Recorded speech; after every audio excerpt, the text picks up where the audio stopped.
So, what I'm talking about here is this odd, or maybe intriguing press conference with Brendan Rodgers, in which he attacked in inverted commas, and maybe not attack, maybe that's too strong, but his pointed criticism, let's put it that way, his very pointed criticism of the Celtic support.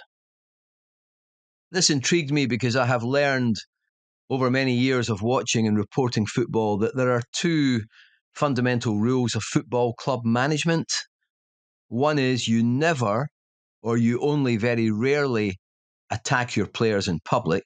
What you say in private, hairdryer treatment, etc., that's a different matter. And two, you never or only very rarely criticise your own supporters because you need them on side as a manager. You cannot afford in any way to ostracise your core support.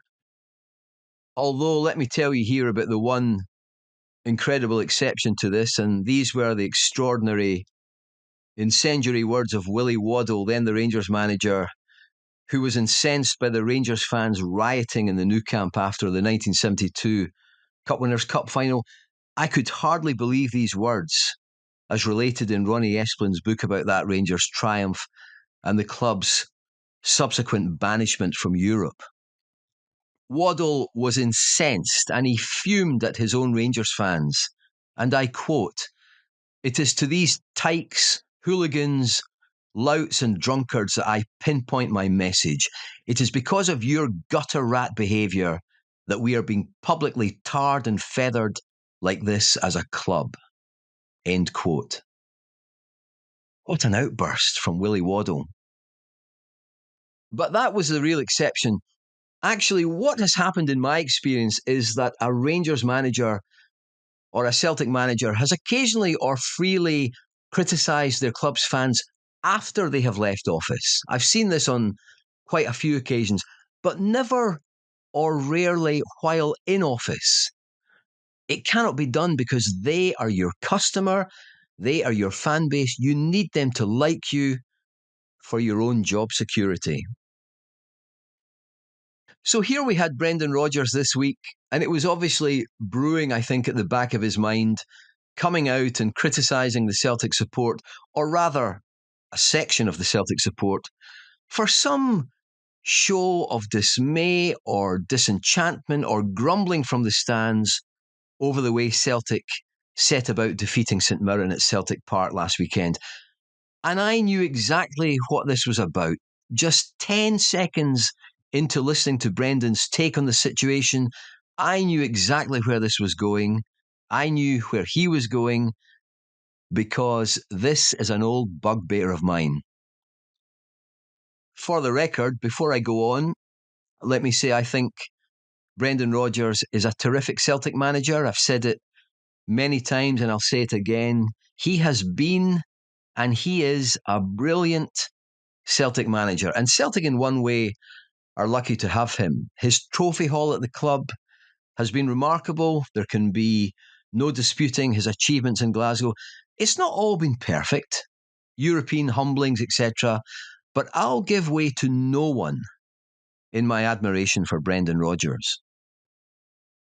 But on this, recycle the play, recycle the play, recycle the play. Goodness me, I weary of it. I weary of Celtic under Brendan going backwards, retreating so often that, as he likes to put it, we can change the point of attack. In his 2 stints as Celtic manager, I don't know how often I've seen it and how often I've despaired of it. I used to say that under Brendan, Celtic can go from the edge of their opponent's box, posing some danger, back to deep inside their own half in 3 seconds flat. No bother, no hesitation. Go back, lads. Get back. Listen, I'm all for possession-based football. I'm all for keep ball. I'm all for the old phrase of progressive football thinkers, quote, "You make the ball your friend. You nurture it. You take care of it. You don't bash it or batter it." All of this I sign up to. This is modern football. This is how the game should be played. The Scottish football, the British football that I grew up with as a kid in the 1970s, an awful lot of bish bash bosh, that's in the bin. Modern football is cerebral and is better to watch, and I totally sign up to this. But I think a lot of Celtic fans think, that Brendan over eggs the principle of recycling the play. I think he over eggs it. I think his players overdo it. And I think this explains why, as happened recently against St Mirren, the stands started groaning a little at the way Celtic, facing an opponent or facing their opponent's goal, retreated back the way to start again. To start again a new point of attack. What Brendan said actually about this was absurd. He claimed that fans should actually applaud when the team goes backwards to start again.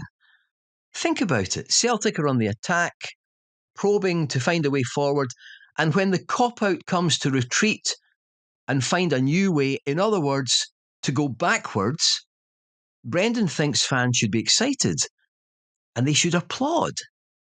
Start clapping, he said, when the team does this.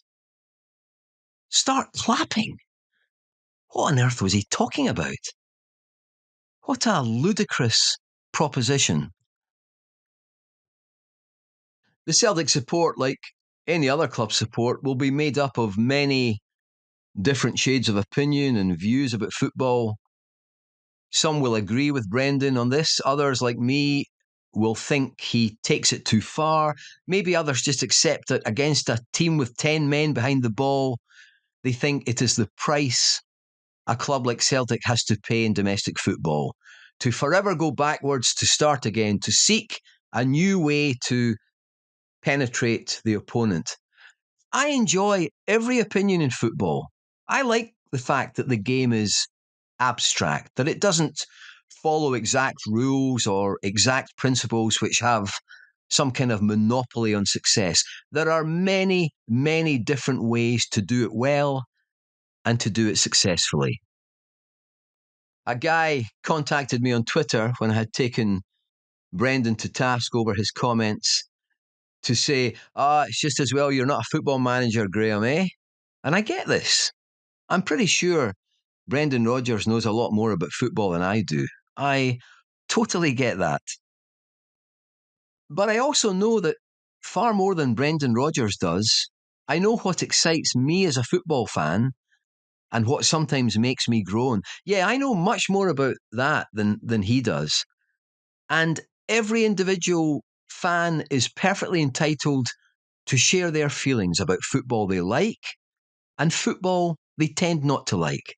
And I do think that Celtic fans who don't enjoy watching their team go backwards on the pitch and do it quite often, they are absolutely entitled to get pissed off with it, or a bit fed up with it, or to air their views about it, or debate it in the pub.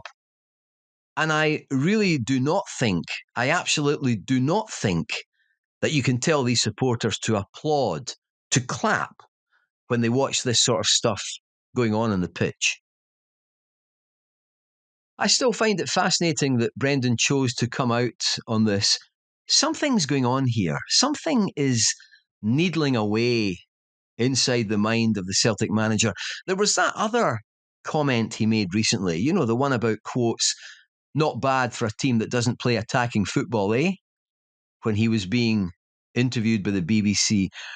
I think Brendan obviously feels that some people, fans or critics, should appreciate his team more than they do. I think this is starting to irk him, which in part explains why he came out again recently in criticism of the fans.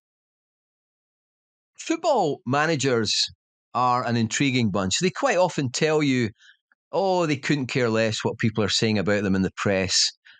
And next thing you know, they are assiduously poring over the sports pages, checking what is being said about them. One very great Celtic manager of recent times, can't say who it is. He was very much like this. My goodness, Martin said he never bothered that much what was being said about him in print. And then you find out he's getting all these press cuttings sent to him. But that's okay. He's one of the good guys. I always remember Alex McLeish saying of David Murray, he spends quite a lot of time reading the message boards, seeing what the fans are saying. And McLeish even told me later that he urged Murray to come off the boards, to not give them so much heed. I've become suspicious of people in football who, quotes, don't care what is being said about them.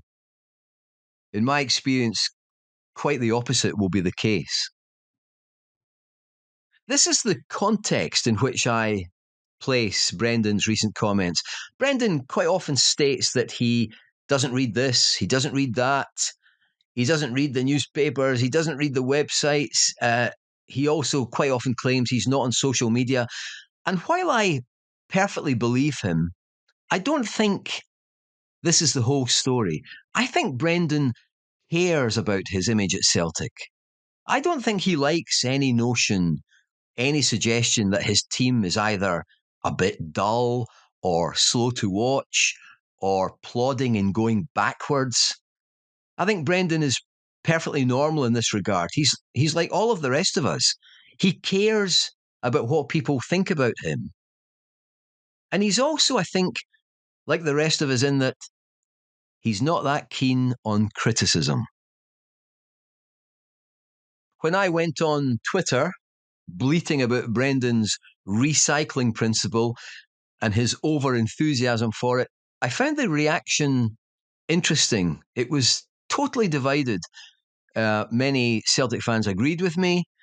Many others thought I was talking utter shite. And many more thought it was a viable debate about the way football is going, the keep ball philosophy, the influence of Pep, and much else that is shaping the modern game. One fan, a friend of mine, said, I saw your tweet about Brendan and Celtic, and I tear my hair out watching this football. And another friend said, stick to writing, Graham, not football management. I took both points on board. I still have to say that I like and admire Brendan Rodgers a lot. There was one time on a pre-season tour to Austria, when he was incredibly rude to me. I thought he was really out of order. It was just a small thing, but it lingered with me for a bit. But neither this or any other episode has affected the way I view him. I like him and admire him. And I think he's a terrific manager at Celtic. For one thing, I can't wait for this Aston Villa Celtic clash. And so much of this is down to Brendan. It's about Brendan going back south with Celtic to see what damage he can do. I'm right up for this. I'm not against him. In so many ways, I'm for him. And I'm thinking now of the managers like Brendan who have gone against their own support to varying degrees. I've already quoted to you that amazing Willie Waddle outburst as Rangers manager in 1972. That was quite something. I do recall the great Don Revie taking the Leeds fans to task over some such issue. And Brian Clough, of course, the inimitable Brian Clough, while urging invading Nottingham Forest fans to get off the pitch, he actually punched one of them live on TV to make his point. I don't think we're quite at this level with Brendan, no. But I do wonder how this will play out at Celtic. Maybe this is a small storm in a teacup, that these comments by Brendan Rodgers will prove in time to be inconsequential, will quickly be forgotten. I might be wrong, but I don't think it will be like that. I think something's up. I think Brendan is, as I said, irked by things right now. And this presser, this criticism of supporters after the St Mirren game, I think that was a symptom of it. Let's see how it all plays out. As I've said, he's a really fine manager, and I'd like to end by saying he is totally entitled to air his views. Of course he is. And Brendan has been brilliant for Scottish football. a huge boost to our game here. But I just wonder about these comments. I wonder about his recent demeanour. And I wonder what he's thinking right now as the manager of Celtic.